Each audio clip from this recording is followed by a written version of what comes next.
പക്ഷേ ഈ ജനാധിപത്യ വ്യവസ്ഥ നിലനിൽക്കുന്ന ഏതാണ്ട് 90ഓളം രാജ്യങ്ങളിൽ ഒരു അമേരിക്കൻ ഏജൻസി ഒരു അഭിപ്രായ സർവേ നടത്തി.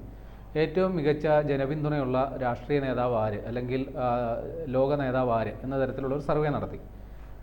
ഇന്ത്യൻ പ്രധാനമന്ത്രി നരേന്ദ്രമോദിക്കാണ് അതിൽ ഒന്നാം സ്ഥാനം കിട്ടിയത്. ഒരു അമേരിക്കൻ മാധ്യമം നടത്തിയ സർവേ ആയിട്ട് പോലും അമേരിക്കൻ പ്രസിഡന്റ് ഡൊണാൾഡ് ട്രംപ് അവിടെ തഴയപ്പെട്ടു. അപ്പോൾ നരേന്ദ്രമോദിക്ക് ഇത്ര വലിയ സ്വീകാര്യത കിട്ടാനുള്ള കാരണം എന്താണ്? പക്ഷേ നരേന്ദ്രമോദിയുടെ സ്വീകാര്യതയുടെ കാരണങ്ങൾ ഇവർ അന്വേഷിച്ചിട്ടുണ്ടാവില്ല. ഈ സർവേ ഇപ്പോൾ നടന്ന സർവേയുടെ ഒരു പ്രത്യേകത ഒരു യാഥാർത്ഥ്യം ബോധ്യപ്പെടുത്തുകയാണ്.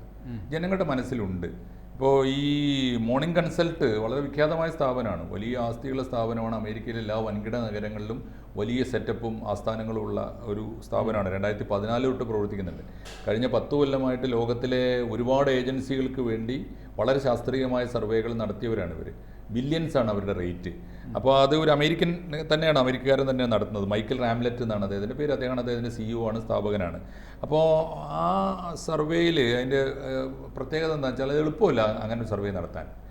ഈ സർവേയുടെ പ്രത്യേകത ഈ കഴിഞ്ഞ ജൂലൈ മാസം 4 മുതൽ 10 വരെ കൃത്യം 7 ദിവസം 7 നമ്മൾ പറയില്ലേ 24/7 24 മണിക്കൂർ നീണ്ടു നിൽക്കുന്ന ഒരു സർവേ.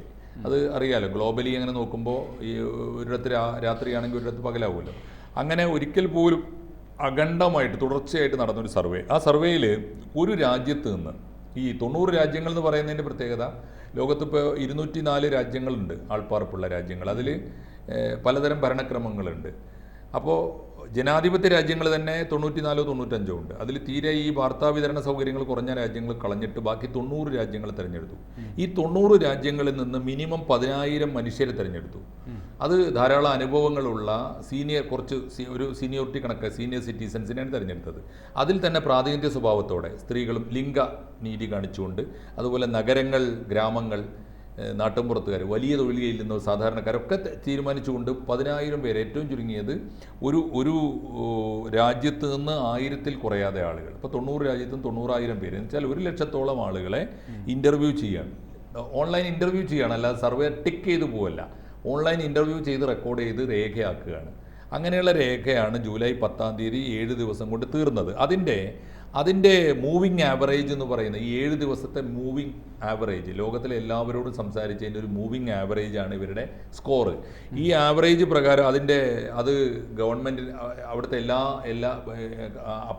അതോറിറ്റിക്ക് സമർപ്പിച്ച് അംഗീകാരം നേടിയിട്ടാണ് ഇപ്പോൾ ഒരു മാസത്തോളം സമയമെടുത്തിട്ട് ജൂലൈ 7-ന് കഴിഞ്ഞ് ഓഗസ്റ്റ് മുഴുവൻ അതിൻ്റെ അപ്രൂവലിനും ആധികാരികതയ്ക്കും സർട്ടിഫിക്കേഷന് വേണ്ടി സമയമെടുത്തിട്ടാണ് ലോകത്തിന് മുമ്പിൽ പ്രസിദ്ധീകരിച്ചത്. ഇപ്പോൾ പ്രസിദ്ധീകരിച്ചിരിക്കുന്നത് ഈ പാസ് മാർക്ക്, ഇപ്പോൾ 100 മാർക്കെങ്കിൽ ഈ ലോക നേതാക്കളിൽ 40 മാർക്കെങ്കിലും കിട്ടിയ 10 നേതാക്കൾ, അവരുടെ ലിസ്റ്റും ഡീറ്റെയിൽസുമാണ് ഇപ്പോൾ പ്രസിദ്ധീകരിച്ചിട്ടുള്ളത്. അതിൽ 1-ാം സ്ഥാനത്താണ് മോദി വരുന്നത്. ഈ 3 ചോദ്യങ്ങളാണ് പ്രധാനമായിട്ട് അതിലുണ്ടായിരുന്നത്. ഒന്ന്, ലോകത്തിലെങ്ങുമുള്ള, ലോകത്തിൻ്റെ ഏതെങ്കിലും കോണിലിരിക്കുന്ന ഇവർ തിരഞ്ഞെടുത്ത ഇവരുടെ ലിസ്റ്റിൽപ്പെട്ട മനുഷ്യരോട് 2-3 ചോദ്യങ്ങൾ ചോദിച്ചു. ഒന്ന്, നിങ്ങൾക്ക് ഏറ്റവും ഇഷ്ടപ്പെട്ട ലോക നേതാവ് ആരാണ്? 2, നിങ്ങൾ ഏറ്റവും വെറുക്കുന്ന ലോക നേതാവ് ആരാണ്? 3, ഈ അഭിപ്രായം നിങ്ങൾക്ക് എപ്പോഴെങ്കിലും മാറ്റേണ്ടി വന്നിട്ടുണ്ടോ? എന്ന് വെച്ചാൽ ഇഷ്ടപ്പെട്ട നേതാവിനോട് എപ്പോഴും ഇഷ്ടമായിരുന്നു, എപ്പോഴെങ്കിലും മാറിയോ, തുടങ്ങിയ ചോദ്യങ്ങൾ. 4-മത്തെ ചോദ്യമുണ്ട്, നിങ്ങളിതിൽ അഭിപ്രായം പറയാൻ ആഗ്രഹിക്കുന്നില്ലെങ്കിൽ നോട്ടാ, നിങ്ങൾക്ക് പറയാതിരിക്കാം. അപ്പോൾ നരേന്ദ്രമോദിയുടെ കാര്യത്തിൽ സംഭവിച്ചത് 75% പേരും, ഈ 90 രാജ്യങ്ങളിൽ നിന്നുള്ള 75% പേരും അദ്ദേഹത്തെ ഇഷ്ടപ്പെടുന്നു എന്ന് പറഞ്ഞു. എപ്പോഴെങ്കിലും മാറിയിട്ടുണ്ടോ? ഒരിക്കലും മാറേണ്ടി വന്നിട്ടില്ല. കഴിഞ്ഞ 10 കൊല്ലമായി ഞങ്ങൾ അദ്ദേഹത്തെ നിരീക്ഷിക്കുന്നുണ്ട്. അദ്ദേഹത്തെക്കുറിച്ചുള്ള നിലപാട് മാറിയിട്ടില്ല. ഇത്രയും കൺസിസ്റ്റൻസിയുള്ള ഒരു നേതാവും വേറെ ഇല്ല ഈ കൂട്ടത്തിൽ. 75% വോട്ട് മാത്രമല്ല, സുസ്ഥിരതമായ അഭിപ്രായം നിലനിർത്തിയിരിക്കുന്നു. വേറൊന്ന്, 18% പേര് അദ്ദേഹത്തെ ഒട്ടും ഇഷ്ടമല്ല എന്ന് പറഞ്ഞിട്ടുണ്ട്. അതിന് കാരണം ഉണ്ടാവുമല്ലോ, ഇന്ത്യയുടെ കടുത്ത ശത്രുക്കളും ഇന്ത്യയോട് വലിയ വിരോധമുള്ളവരുമായ രാജ്യങ്ങളും കൂടി ഇതിലുണ്ട് ഈ 90 രാജ്യങ്ങളിൽ. ആ ഒരു 18%. അപ്പോൾ 75% അനുകൂലവും 18% എതിരും, 7% പേര് നോട്ടായി, അഭിപ്രായമില്ലാത്തവരും. അങ്ങനെയാണ് 100 പൂർത്തിയാക്കിയത്. 75, 18, 7. ഇതാണ് എല്ലാവരുടെയും ഒരു സ്വഭാവം, എല്ലാവരോടും. അങ്ങനെയാണെങ്കിൽ 1-ാം സ്ഥാനത്ത് മോദി നിൽക്കുന്നു. 2-ാം സ്ഥാനത്ത് ഈ പട്ടികയിൽ വരുന്നത്, ഈ സർവേ റിപ്പോർട്ടിൽ വരുന്നത് സൗത്ത് കൊറിയയാണ്. സൗത്ത് കൊറിയയുടെ പ്രസിഡന്റ് ലീ ജെ മ്യൂങ് ആണ്. അദ്ദേഹത്തിന് 50. ഞാൻ പെട്ടെന്ന് ഉത്തര കൊറിയയിലേക്ക് സൗത്ത് കൊറിയയാണ്. സൗത്ത് കൊറിയയിലെ ലീഡർ മ്യൂങ് ആണ്. മ്യൂങ്ങിന് 59% വോട്ട് കിട്ടിയിട്ടുണ്ട്. അതുപോലെ തന്നെ 3-മത് വന്നിരിക്കുന്നത് അർജന്റീനിയൻ പ്രസിഡന്റാണ്. അർജന്റീനയുടെ president Javier Milei. Javier Milei 57% വോട്ടോടുകൂടി അർജന്റീന പ്രസിഡന്റ് 3-ാം സ്ഥാനത്തുണ്ട്.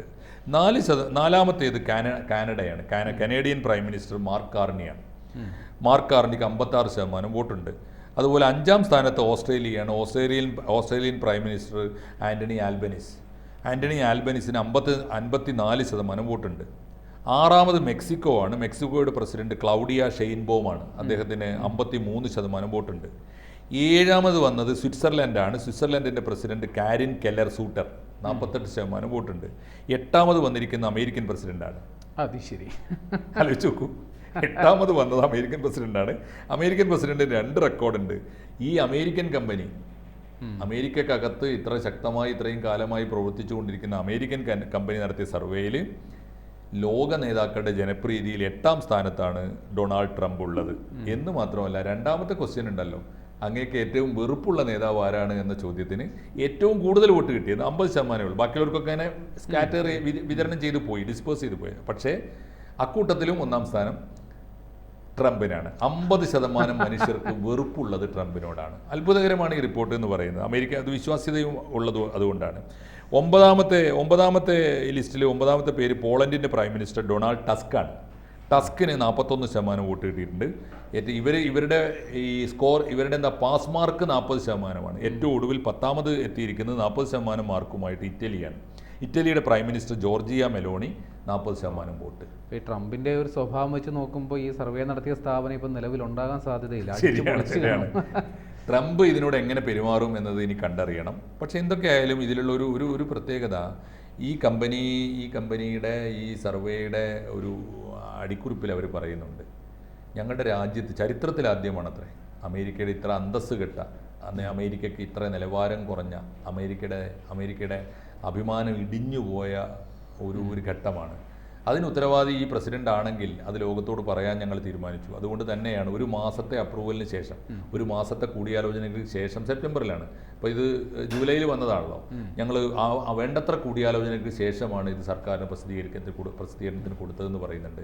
ലോകമാധ്യമങ്ങൾ ഇത് പ്രസിദ്ധീകരിച്ചിട്ടുണ്ട്, ചർച്ച ചെയ്യുന്നുണ്ട്. അപ്പോൾ അതുകൊണ്ട് ഇത് ഒന്നാമത്തെ കാര്യം ഇന്ത്യക്ക് വലിയ അംഗീകാരമാണ്, നരേന്ദ്രമോദിയുടെ ജനപ്രീതി കിട്ടുന്ന വലിയ അംഗീകാരമാണ്, വലിയ ഒരു ആഗോള സാക്ഷ്യപത്രമാണ്.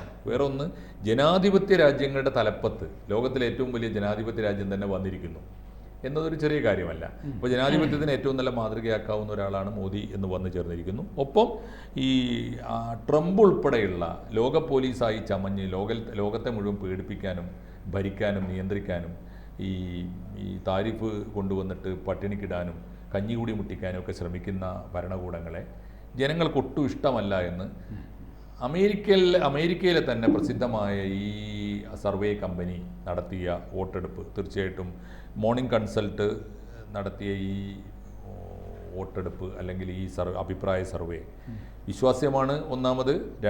രണ്ടാമത്തെ കാര്യം, അവർ ചെയ്തിരിക്കുന്ന ഒരു കർമ്മം ലോക രാഷ്ട്രങ്ങൾക്ക് കുറെ കൂടി ജനപ്രിയമായ നേതൃത്വം ഉണ്ടാക്കിയെടുക്കാൻ, നിലവിലുള്ള നേതൃത്വത്തിന് ആവശ്യമായ കറക്ഷൻസ് വരുത്താൻ, സ്വയം തിരുത്താൻ ഒക്കെ അവസരം നൽകുന്ന ഒരു സർവേ രേഖയാണിത് എന്ന് നമുക്ക് തീർച്ചയായിട്ടും വിശ്വസിക്കാം.